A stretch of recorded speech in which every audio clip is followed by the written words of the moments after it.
celebrate for Lenny. Yeah, let's celebrate.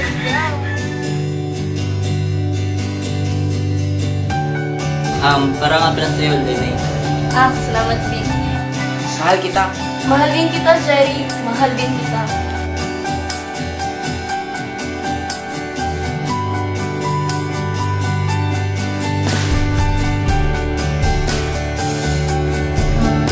Matulog muna tayo, Vic.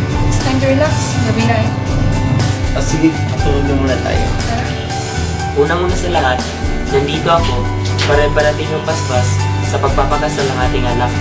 Pangalawa, ay humingi ng tawad sa aking mga kasalanan. Ayos na yun, Victor.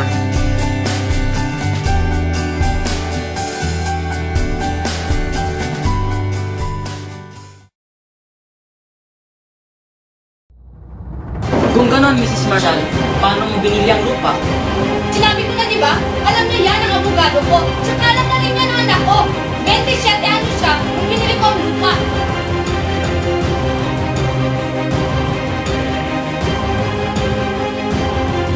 Pasing, gumising ka!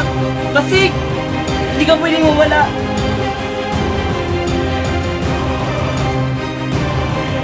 Kaya talaga hindi ko na mo sinasadya eh! Aba, sumasagot sa mga katawan!